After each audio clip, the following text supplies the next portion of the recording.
Welcome back. You're watching Young Turks on CNBC TV 18. It's time for us to head into Mumbai. Delano D'Souza standing by with his young achiever. Over to you, Delano.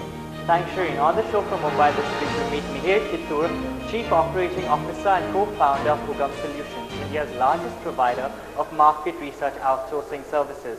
Let's go across and meet him on Young Turks this week.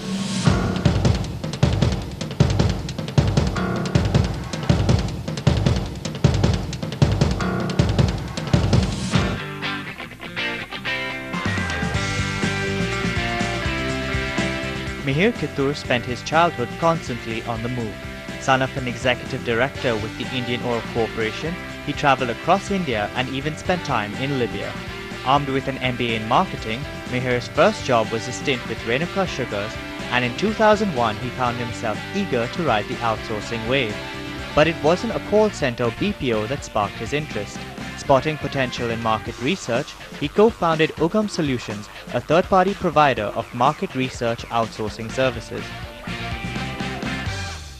When we studied the space, we found there was a very interesting opportunity in research and analytics for 4 reasons. One being a large market, untapped, which makes it very interesting for a pioneering company. Third, it's a very defensible industry because it's very domain intensive, so there's a higher entry barrier.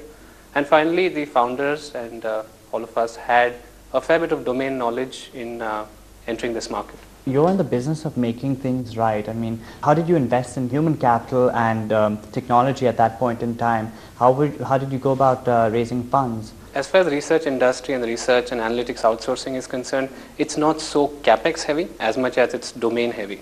So you need to have the expertise of people. And you're right, none of that expertise actually existed in India at that point in time. So what we did is we hired the best raw material available in the country and supplemented that by the best in the world. So we have a lot of people from the developed markets come and spend a lot of time in India to compress the learning cycles of some of the teams that we had here. Part of market research includes data collection via the telephone. How receptive are clients overseas, because the calls are being made out of India, and how accurate is this method of data collection? Clients have a problem on 2 counts. One is there's a problem with the domain or the approach that you take to conduct research.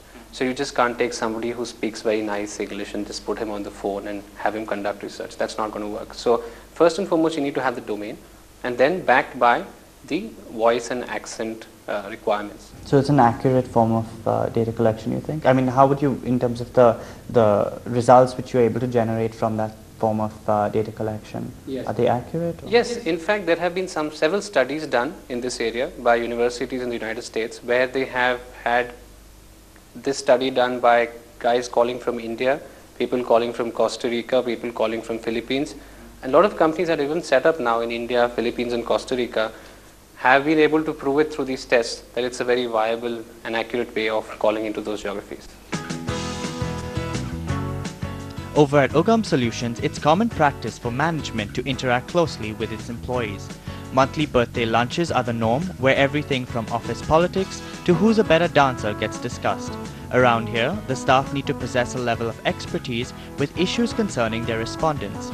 Everything from socio-economic to political backgrounds matter, considering virtually all of Ugam's clients are based overseas.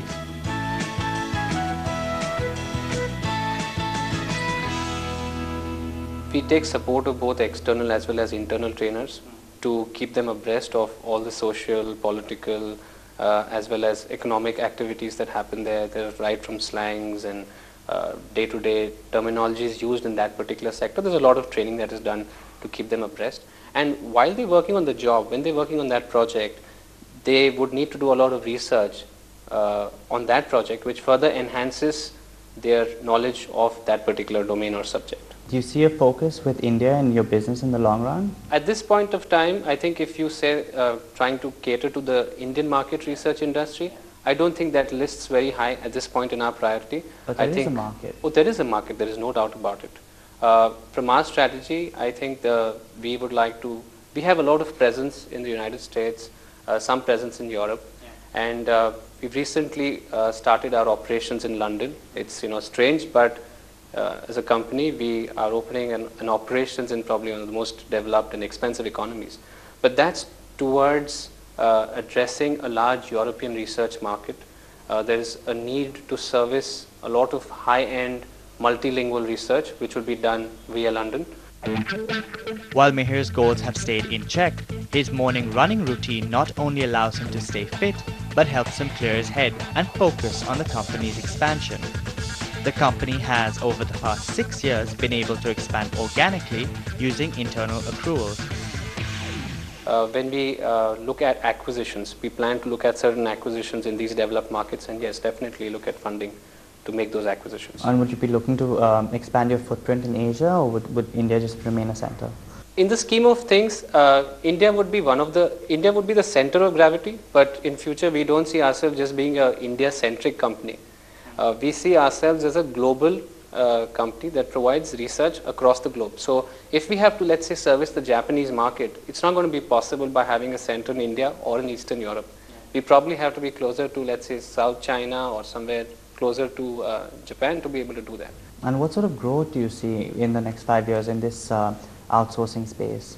See, we've kind of doubled almost every year. We've doubled every year since 2001. So we started with about 16 people. We're now 800 of us. We continue to see this growth more in the area of maybe 60 to 80% CAGR over the next 5 years. Yes. Okay, on that note, Mihir, would like to thank you for joining us in Young Turks. Thank you very much for having me. It was nice meeting you, Delano. Thanks, Delano. Time for us to head into another commercial break. But when we return, Malika Menon and her out-of-the-box young achiever.